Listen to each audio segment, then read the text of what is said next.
did a lot of good things.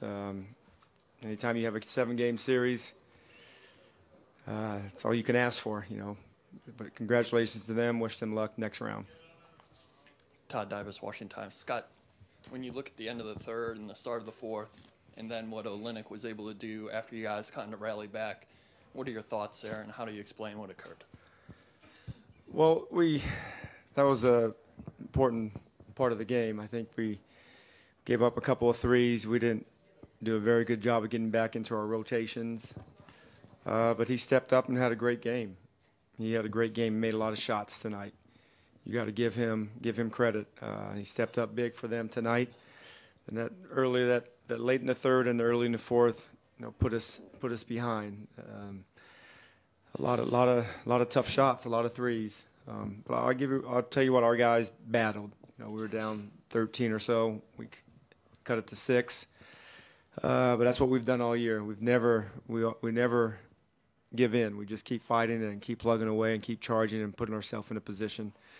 Maybe a couple of shots down the end could have gone our way. Maybe we could even been closer. But you know, Kelly had a great game. He made a lot of good shots, a lot of good plays for them.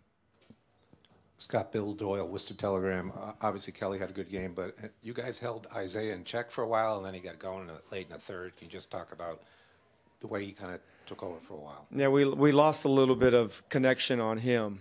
We needed to put more heat on him, and we've done that the last 3 or 4 games pretty good, and that's not easy to do. He's one of the best players in the league, and he's crafty, he's shifty, he gets where he wants to with his ball handling skills.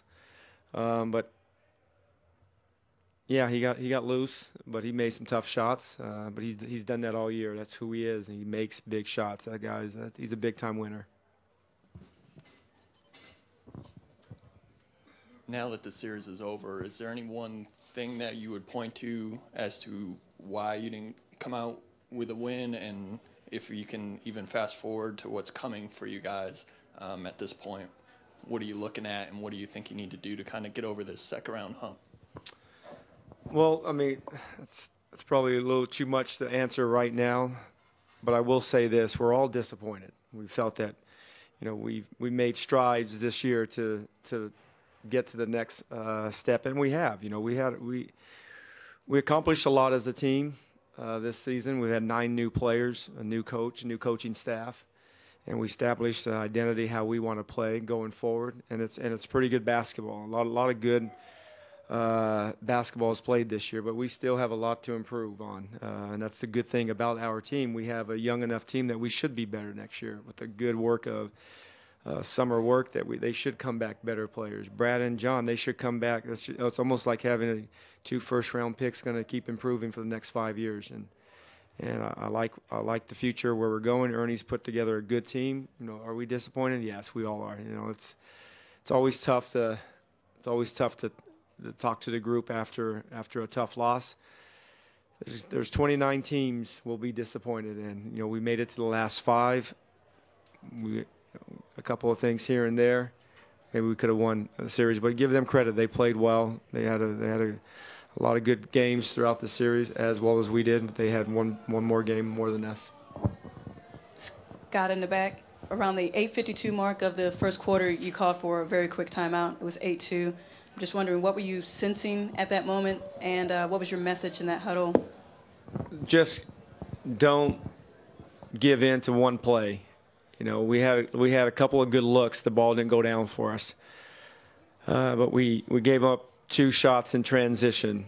I don't know if it was a fast break, you know, the semi-transition, and I didn't want to repeat what Game 5. So I just wanted to make sure that we're all well aware of what has just taken place. It's only 3 minutes, but let's not turn that into 1 quarter. And our guys responded and, you know, played well in the rest of that quarter. Scott, what do you say to John tonight, who's done obviously so much for this team over this past year, but had a tough end to the night? Well, first thing I said, I thanked him, and I love him. I love how he plays. That guy is a true winner. He plays with a lot of toughness. Plays with he's exactly what you need to lead your team. He's exactly what I need for being my point guard. I love the way he plays. I love the way he competes. and he's only going to get better. His outside shot has improved a lot in the last 3 or 4 years, and we're going to have a big summer and getting that better. And just love the guy. Can't say nothing more than I just love him. I love how he competes. He's really made strides being a good leader, and to me, a good leader is not only talking about leadership, but it's doing it and showing it with your action, and he has done that. And the future is bright because he's leading us. John and Bradley went the whole second half. Can you just kind of describe your thought process, and did you feel John tired at all by the end? No, I mean, I was in communication with him. You know, could have maybe used a couple of minutes here and there. There's long timeouts in the playoffs, and we had three days off, and you know, there's no reason to save it. I thought they were fine. You know, John missed some shots tonight, but made a lot of good plays for us. He's put us in this position. They both have. They both had a great year, as well as a lot of guys on our team. So this is Julian Bimbo on the Globe on your right. What did you see from your view of the rotations with Gortat and Morris? We struggled a few times where they got loose on some threes. That's part of having a lot of good shooters on the floor. You can't make a mistake because they have, you know, their 4s and 5s shoot threes, and when they do that, you know, that puts you in a tough position. You can't have negative steps, and we did a few, probably 4 or 5 times, and give them credit, they stepped up and made them. A little bit of everything, communication, understanding what you need to do, and our rotations. But like I said, they made some good plays down the stretch in that third quarter and to start the fourth. Jared Weiss, CLNS Media. At the end of the third quarter, you subbed out Keefe for Jason Smith, and that's when they went on that big run. Besides the fact that Keefe needs a rest at some point, I mean, what was the decision there? And then at what point did you feel like you needed to make a sub to try to stop the bleeding? Well, you answered the question. He needed a sub. You know, I knew that we were going to have to play heavy minutes, and I know Keefe, he needed a sub. At that time, he was probably in the mid or low to mid 30s, and I knew he needed a few minutes. I just needed a 2 or 3 minute breather for him, and it was everybody's. We're all in this together. It's not one guy coming in and they're hitting threes. We all have to do our job to stop a good team like Boston. Scott, but were you expecting to shorten the rotation this much? Kelly Oubre only got in second in the second quarter. Yeah, I was definitely going to shorten the rotation, go with guys I felt that was going to give us the best chance to keep this game within reach. I knew it was gonna come down to the last 6 minutes of the game, and they got that little run in that third and to start the fourth. I thought throughout the game we played solid. We had a chance to go up 6 or 7, and then I think we had a couple of bad possessions down low, and then we turned it over, a couple of outlet passes. But Kelly Oubre is going to have a bright future. Just turned 21.